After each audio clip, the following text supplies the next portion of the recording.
Adrenal ग्लँड्सचा काय role आहे thyroid आणि मेनोपॉज ह्या प्रवासामध्ये प्रवास. समजा? एक असं ॲड्रिनल आणि थायरॉइड याचा जवळचा संबंध असतो because both are the part of the endocrine system, म्हणजे हॉर्मोनशी रिलेटेड दोन्ही गोष्टी आहेत. आणि जेव्हा इस्ट्रोजन लेवल्स कमी होतात सो त्याला बॅकअप म्हणून मग एड्रिनल ग्लँड येते सपोर्टला. एड्रिनल ग्लँड कॉर्टिसॉल लेवल्स जो स्ट्रेस हॉर्मोन म्हणतो त्याला कंट्रोल मॅनेज करण्याचं काम करत असतं. मग अशा केसेसमध्ये काय होतं की जास्त जर स्ट्रेस लेवल वाढला तर बॉडी तुमची स्ट्रेसला प्रायोरिटी देते. बरोबर. त्याच्यासाठी थायरॉइड महत्वाचं नाही राहत. मग तो जो तुमचा एड्रिनल ग्लँड आहे ना तो सगळ्या एनर्जी ड्रॉ करून घेतो फ्रॉम थायरॉइड. हो. थायरॉइड दुर्लक्षित होतो, त्याचं फंक्शनिंग बिघडतं आणि बाकी सगळे हे इम्बॅलन्स आणि ह्या सगळ्या गोष्टी होत जातात. सो येस, एड्रिनल आणि थायरॉइड दोघांचा जवळचा संबंध आहे. कारण जर एड्रिनलने टेक ओव्हर केलं की मग थायरॉइड पूर्णपणे पॉज मोडवर येऊन जातो. ओके. ओके. हे जेव्हा कॉर्टिसॉल लेवल्स जेव्हा वाढतात ना त्यावेळेला आपण स्ट्रेस मॅनेज नाही करू नाही शकत. करू शकत. स्ट्रेस वाढतो, स्ट्रेस हॉर्मोनच आहे तो कॉर्टिसॉल. बरोबर. सो मग कुठल्याही पद्धतीचं अगदी छोट्या छोट्या गोष्टींचं प्रेशर यायला लागणं, इमोशनल व्हायला लागणं, या गोष्टी मग पुन्हा थायरॉइडला ट्रिगर करतात. थायरॉइड ट्रिगर झाला की पुन्हा तुमच्या Circle फिमेल च सेक्स आहे. हॉर्मोन्सवरती सुद्धा तो परिणाम होतोच आहे. त्यामुळं हो. दोन्ही गोष्टींना आपल्याला बॅलन्स अगदी फार अगदी महत्वाचं बरोबर. आहे करणं. ते ह्यामध्ये जेव्हा हे बॅलन्स आता तुम्ही म्हणताय ते यामध्ये मग आपल्याला बॅलन्स करायचा असेल, ही फेज पण सुरळीत चालू असू देत मेनोपॉजची आणि तुमचं थायरॉइड पण, मग ह्यामध्ये जर मेडिसिन्सचे डोसेस वाढवले तर मग ही चांगलं लक्षण आहे का हे वाईट लक्षण आहे की धोक्याचं लक्षण? सी मेडिसिन कुठलंही असलं जास्त काळ घेणं आणि जास्त घेणं हे वाईटच आहे. जिथे गरज असते तिथे वाढवण्याची डेफिनेटली गरज आहे, जिथे आवश्यकता असते. पण यासाठी म्हणून आम्ही सांगतो की जास्त फ्लक्च्युएशन्स असतील तर 3-3 महिन्यांनी आम्ही चेक करायला सांगतो. स्टेबल असेल तर ठीक आहे 6 महिन्यांनी आपण करू शकतो. पण डोस वाढवणं हे नक्कीच it is not a good sign. Okay. आणि हेच इंडिकेट होते की सेन्सिटिव्हिटी सेल्सची तुमची तितकीच कमी झालेली आहे. तुम्हाला बाहेरून डोसची गरज पडत आहे कारण तुमचे स्वतः ग्लँड ऍक्टिव्ह नाही आहे आणि ते प्रोड्यूस करत नाही आहे तो hormone. Okay. So definitely it is not a good sign. Medicines वाढवणं ऍडवायझेबल नाहीये पण टेस्ट करणं मॉनिटर advisable आहे. करणं मॉनिटर तीन महिने गरजेचं किंवा आहे. मॉनिटरिंग. कुठला टेस्ट तुम्ही डायग्नोस्टिक टेस्ट सजेस्ट कराल येस, यासाठी? म्हणजे थायरॉइड आणि मेनोपॉज ज्या दोन्ही हम्म. कंडिशन्स असतात त्यावेळेला जनरली एक तर थायरॉइड प्रोफाईल आपल्याला एक तर पहिलं करणं गरजेचं बरोबर. आहे. ब्लड टेस्ट जेव्हा आपण करतो आहोत त्याबरोबर आपल्याला हे स्त्री हॉर्मोन्स जे आहेत हम्म. ते चेक करणं सुद्धा गरजेचं आहे. जसं की LH आहे, FSH आहे, इस्ट्रोजन, प्रोजेस्टेरॉन सुद्धा आपण चेक करू शकतो. बरेचदा आपल्याला थोडेसे कॉर्टिसॉल लेवल सुद्धा बघायला लागतात, बरोबर. खूप स्ट्रेसमध्ये आहे, पेशंट डिप्रेशनमध्ये जातो आहे. सो आपण कॉर्टिसॉल लेवल सगळ्यांना ॲडवायसेबल नाही, ते तज्ज्ञांच्या सल्ल्यानेच कॉर्टिसॉल आपण चेक करणं गरजेचं आहे. बरं. सो ब्लड टेस्टच्या दृष्टीने या अगदी महत्त्वाच्या गोष्टी आहेत. बोन हेल्थसाठी सुद्धा आपल्याला काही RA फॅक्टर असेल म्हणजे अर्थरायटिसकडे आपण जात नाही आहे ना, ही पण एक टेस्ट आपण करू शकतो त्या फेजमध्ये. ओके. दुसरं मग आपल्याला इन्सुलिन रेजिस्टन्स वाढण्याची शक्यता असते. सो ते बघणं गरजेचं HbA1c म्हणजे 3 महिन्याची ॲव्हरेज हम्म. ब्लड शुगर आहे. हार्टच्या हेल्थसाठी आपल्याला महत्त्वाची गोष्ट आहे लिपिड प्रोफाईल. हम्म. सो कोलेस्ट्रॉल लेवल्स चेक करणं हेही तितकंच महत्त्वाचं राहू ओके. शकतं. ओके. तसंच थोडंसं सोनोग्राफी ही पण एक ॲडवाईस आपण डेफिनेटली करतो ज्यावेळेला मेनोपॉझल फेजमध्ये आपण आहोत. ओके. सो जसं मी मगाशी म्हटलं की थोडेसे पिरियड्स डिले झालेत. सो आपल्याला सोनोग्राफी थ्रू एक तर ती प्रेग्नन्सी नाही आहे ना हेही कन्फर्म होणार बरोबर. आहे. हम्म. जसं मगाशी मॅडमही म्हणाल्या की सिस्ट आहे, फायब्रॉईड आहे, ओव्हरीमध्ये काही आपल्याला ॲबनॉर्मिटी दिसते आहे. सो या गोष्टी आपल्याला सोनोग्राफीमधनं कळू शकतात. ओके. USG सोनोग्राफी ॲब्डॉमिन आणि पेल्विस या दोन्ही हम्म. गोष्टीतून. सो याचा टेस्टिंग करणं आपल्याला गरजेचं आहे. बरेचदा अजून एक सिम्पटम दिसतं मेनोपॉजमध्ये युरिनरी जे हे असतं काय म्हणतात त्याला की फ्रिक्वेन्सी वाढते आहे. ओके. हे पण बरेचदा दिसतं किंवा युरिन कंट्रोल नाही करू शकत आहे. हो. युरिन लिकेज होणं ओके. या गोष्टी मेनोपॉझल फेजमध्ये सिम्पटॅमॅटिक गोष्टीमध्ये मी मगाशी सांगायचं हो, राहिलं हो. असेल. सो याही गोष्टी होऊ शकतात. सो बरं. त्यासाठी सुद्धा तुम्हाला किडनी फंक्शन पण आहे आणि ब्लॅडरची स्ट्रेंथ, युरिनरी ओके. ब्लॅडरची स्ट्रेंथमध्ये काही परिणाम झाला आहे का यासाठी सुद्धा तुम्हाला सोनोग्राफी युजफुल ठरू शकते. ओके. सो या गोष्टी तरी ॲटलिस्ट माझ्या दृष्टीने महत्त्वाच्या आहेत. काही आणि अजून काही हा test? अजून एक असतं की थोडंसं ठीक आहे लॅब आपण डायग्नोस्टिक म्हणून वापरतो. पण एक नेहमी लक्षात ठेवायचं की ना आपल्याला स्वतःला नॉर्मल करायचंय. केवळ रिपोर्ट्स माझे नॉर्मल व्हावेत आणि म्हणून मी तो डोस घेतेय. सो हा कन्सेप्ट थोडासा आपल्याला बाजूला ठेवायला अगदी पाहिजे. बरोबर. कारण खूप वेळा आम्ही जे आमच्या अनुभवाप्रमाणे बघतो की लॅब पॅरामीटर्स आणि तुमचं सिम्पटम हो. बिलकुल मॅच करत नाही. हो. दोन्ही गोष्टी असतात की एखादा पेशंट असतो त्याचा अगदी बॉर्डरलाईन लेवल्स असतात TSH चे, पण त्याला सिमटम्स खूप असतात.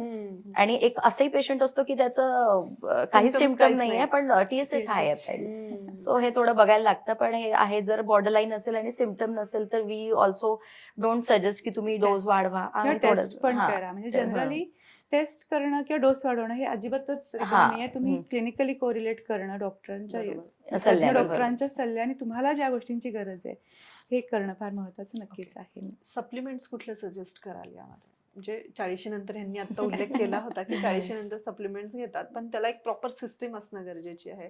तर मग एक छान रुटीन आणि सप्लिमेंट्स असं दोन्ही कॉम्बिनेशन प्लीज सजेस्ट करा. सप्लिमेंट्स म्हणाल तर कॅल्शियम, व्हिटॅमिन डी, मॅग्नेशियम आहे, झिंक सारखे विटामिन्स, B12 हे सगळे प्रोटीन्स हॉर्मोन प्रोडक्शन साठी पण इम्पॉर्टंट असतात. सो त्या तुमच्या डाएटमध्ये असणं गरजेचं आहे. ओके. त्याला काही प्रिकॉशन्स पण घ्यावे. जनरली कसं होतं की जसं मी म्हटलं की तुम्ही फक्त सप्लिमेंट घेऊन उपयोग नाही, तुमचं डायजेशन आधी इम्प्रूव्ह करणं गरजेचं आहे. सो पहिला प्रेफरन्स तुमचा डाएट, एक्सरसाइज, बरोबर. माइंड डिटॉक्सिफिकेशन हे Right. जे आम्ही कायम म्हणतो त्याच्यावरतीच असणं गरजेचं आहे. Okay. आणि मग त्याच्या जोडीला या गोष्टी आपण सप्लिमेंटरी देऊ शकतो. बरेचदा कॅल्शियम डिफिशियन्सी दिसते पेशंट्समध्ये, पण आपण थायरॉइड मेडिकेशनचे साईड इफेक्ट्सचे टॉपिक घेतला तर त्यात मी खूप डिटेल सांगितलं आहे की कॅल्शियम डिफिशियन्सी ही तुम्ही घेत असलेल्या मेडिसिनच्या साईड इफेक्ट म्हणून होते आहे. सो बरेचदा हे काय होत असतं की मेडिसिन आपण घेतोय त्याच्यामुळे आपल्या शरीरातलं मसलमधलं आणि बोनमधलं कॅल्शियम खेचलं जातं आणि ते आपल्या ब्लड वेसल्समध्ये फेकलं जातं. आणि मग हे कॅल्शियम डिपॉझिशन तुमच्या ब्लड वेसल्समध्ये असेल बरोबर. तर मग ब्लॉकेजेसचे चान्सेस, स्ट्रोकचे चान्सेस वाढण्याची शक्यता असते. किडनीवरती त्याचा लोड येतो, मग किडनीमध्ये किडनी स्टोन्स होणं हे जे कॅल्शियम डिपॉझिशनमुळे होतं या गोष्टी होत असतात. आणि खूपदा आपल्याला फक्त कॅल्शियम डिफिशियन्सी दिसते म्हणून मेडिकेशन सप्लिमेंट्स ते दिलं जातं. सो तुम्हाला त्याचं रूट कॉज आधी कळलं पाहिजे की ह्याचे आपल्याला कशामुळे हे घ्यावं लागतंय आणि हे घेणं किती डेंजरस आहे. अगदी बरोबर. सो एक तर बेसिकली काही गोष्टी आपण डाएटवरती मेंटेन ठेवणं फार महत्त्वाचं आहे. आणि मेडिसिनचे डोस कमी करून खरोखरच गरज असेल सप्लिमेंट्सची कॅल्शियम सारख्या तर ती आणि ठराविक कालावधीसाठी बरोबर. 1-2 महिने जेवढी गरज आहे तेवढीच घेणं. खूपदा आम्ही पेशंट्स बघतो जेव्हापासून थायरॉइड सुरू झालं तेव्हापासून कॅल्शियम दिलं गेलंय आणि 15-15, 20-20 वर्ष ते थायरॉइड बरोबर कॅल्शियम पण घेत आहेत, B12 पण घेत आहेत. B12 ओव्हर डोस झालेला आहे तरीही ते चालूच आहे. सो त्याचे काही साईड इफेक्ट्स होतात. सो सप्लिमेंट्स जेवढे गरजेचे आहेत तेवढ्याच दिवसांसाठी घेणं फार महत्त्वाचं आहे. तुम्ही कुठलेही सप्लिमेंट्स घ्या. सो हे कॅल्शियम घेत असताना पण ती प्रिकॉशन महत्त्वाची आहे. जेव्हा तुम्ही थायरॉइडचं मेडिसिन्स घेताय आणि कॅल्शियम घेताय त्याच्यामध्ये किमान 4 ते 6 तासाचा डिफरन्स असणं गरजेचं आहे. अदरवाईज थायरॉइड मेडिकेशनचं ॲब्सॉर्प्शन जे आहे त्याला ते हॅम्पर होऊ शकतं आणि मग कॅल्शियमचा उपयोग पण होत नाही, थायरॉइड मेडिकेशनचा उपयोग पण होत नाही. सो पर्टिक्युलर कॅल्शियमसाठी हे महत्त्वाचं आहे. मला वाटत नाही याबद्दल माहितीच ज्ञान नसतं. जस्ट ते प्रिस्क्राईब केलेलं असतं आणि खूपदा पेशंटना वाटतं की मला हे घ्यायचंच आहे. मग ते फॉलोअपलाही जात नाहीत. मग डॉक्टरांनीही पण ते लाईफ टाईम दिलेलं नसतं पेशंटला, जस्ट ते लिहून दिलं असतं. फॉलोअप खूप आवश्यक असतो.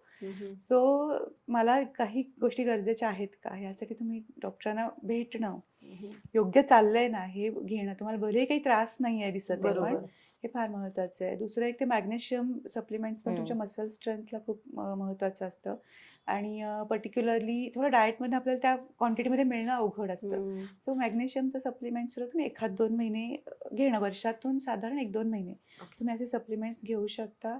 सेम व्हिटॅमिन B12, D3 आहे, जेवढी डिफिशियन्सी आहे तितकंच सप्लिमेंट घ्या आणि नॅचरली आपल्या फूडवरती थोडंसं कंट्रोलमध्ये या गोष्टी आपण करणं गरजेचं आहे. झिंक पण सेम आहे. या सगळ्याचे सोर्सेस आपण आपल्या डाएटच्या एपिसोडमध्ये ऑलरेडी डिटेल सांगितलेले आहेत. मॅग्नेशियममुळे आय गेस झोपची ब्रेनसाठी चांगलं काम करेक्ट शांत झोप लागण्यासाठी ह्यामध्ये ह्या फेज मध्ये झोपेचं चक्र बिघडतच असं मला वाटतं. आणि इमोशनल ब्रेकडाऊन पण बऱ्यापैकी होतो बऱ्याच जणींचा. तर हे झोपेचं चक्र आणि इमोशनल ब्रेकडाऊन ह्या थायरॉइड फ्रीच्या प्रवासामध्ये अडथळा वाटतं का तुम्हाला? असू शकतं. डेफिनेटली 2 भागात आपण बोलूयात की पहिले झोपेच्या चक्राबद्दल बोलूया, ज्याला आपण सर्केडियम रिदम म्हणतो, तुमची sleep wake cycle. So he may be आधीपासून पण तुमची डिस्टर्ब असेल म्हणूनही तुम्ही या फेजमध्ये आला आहात किंवा या फेजमध्ये ती जास्त डिस्टर्ब झाली आहे. कसं असतं सर्केडियम रिदम हे प्रॉपर राहणं खूप गरजेचं असतं. कारण आपली बॉडी दिवसा वेगळ्या कामासाठी असते आणि रात्री ही वेगळ्या कामासाठी असते. बरोबर. जर तुम्ही त्या वेळेस त्या गोष्टींना प्रायोरिटी नाही दिली किंवा त्यावेळेस ते गोष्टी नाही झाल्यात तर ते पूर्ण किओटिक सिच्युएशन बॉडीमध्ये होतं. आणि बरं हे एका दिवसाने नाही, हे कंटिन्यू जेव्हा होत राहतं तेव्हा बॉडी कन्फ्युज स्टेटमध्ये जातं. आणि असं नाही की याला आपण सुधारू शकत नाही, डेफिनेटली सुधारू शकतो.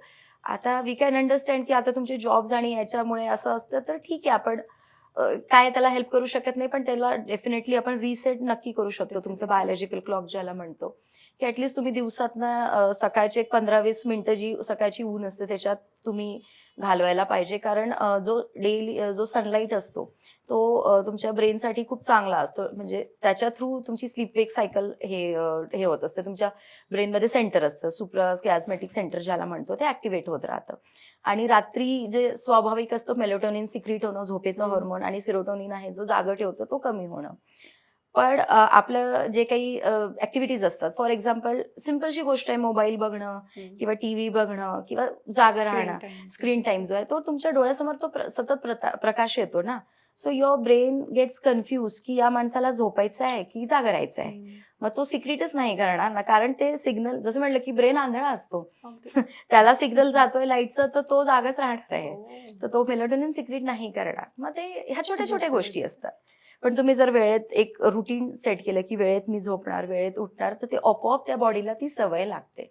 सो हे झोपेचं चक्र खूप इम्पॉर्टंट असतं हॉर्मोनल बॅलन्ससाठी.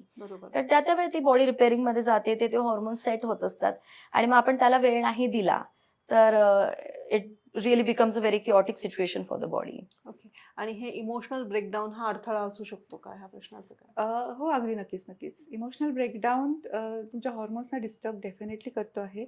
सो हे तुमच्या फक्त झोपेवरच नाही, तर ओव्हरऑल आयुष्यावरच परिणाम करतोय म्हणायला हरकत नाही आहे. आणि जसं सुरुवातीला पण मी जे बोलले, की इमोशनल ब्रेकडाऊन होणं आहे, सप्रेस्ड इमोशन्समध्ये जाणं आहे, छोट्या-छोट्या गोष्टींचा स्ट्रेस घेणं आहे, हे तुमच्या या हॉर्मोन्स डिस्टर्बन्समुळे डेफिनेटली होणार आहे. हे होणारच आहे. पण तुम्हाला जर याची जाणीव असेल, की मला हे का होतं आहे, हे जर तुम्ही समजून घेऊ शकलात, तर नक्कीच त्यालाही आपण योग्य पद्धतीने काम करू शकतो. आणि मानसिक डिटॉक्सिफिकेशन जे आपण माइंड डिटॉक्सिफिकेशन म्हणतोय, ते करून याच्यावरती कंट्रोल मिळवू शकतो. माइंड डिटॉक्सिफिकेशन आहे किंवा मानसिकतेवर या इमोशन्सवर जेव्हा आपल्याला काम करायचं आहे, हे एका वेळी काही थेरपी केली, एका वेळी काही गोष्ट केली म्हणून होणारं नाही आहे. ही लाँग टर्म प्रोसेस आहे. जेव्हा आपल्याला स्ट्रेस मॅनेज करायचा आहे, इमोशनल गोष्टीतून आपल्याला बाहेर पडायचं आहे. सो हे प्रयत्नपूर्वक करावं लागणार आहे आपल्याला. त्याची तो अवेअरनेस असणं आणि ते करत राहणं सातत्याने, हे महत्त्वाचं आहे. मूड स्विंग्स होणार आहेत, ॲक्सेप्ट करा. चिडचिडेपणा होणार आहे, विस्मरण होणार आहे. त्याचं गिल्ट घ्यायचं नाही आहे, जसं मगाशी मॅडमने सांगितलं. आणि इट्स ओके, नॉर्मल आहे. ठीक आहे, हे सगळ्यांना होत असणार आहे. फक्त मला ह्याचा त्रास करून न घेता मी यातनं बाहेर कशी पडू शकेन, मग माझा हॅपीनेस मी कसा शोधू शकेन, हे शोधणं आपल्याला त्याच्यामध्ये फार महत्त्वाचं आहे. खूप छान. म्हणजे हाच माइंडसेट असावा कदाचित. आणि तेच खूप मोठं ऑब्स्ट्रक्शन होऊन जातं कधी कधी. आपण सगळ्या गोष्टी फॉलो करत असतो, पण माइंडनी हॅपी नसेल किंवा स्ट्रेसफुल कंडिशन असेल तर ती बॉडी तुमची घेतच नाही त्या सगळ्या गोष्टी. सो मॅमनी जे सांगितलं की त्यातनं बाहेर निघणं खूप गरजेचं असतं. कधी कधी तीच एक गोष्ट तुम्हाला या सगळ्या गोष्टींमधून बाहेर काढते.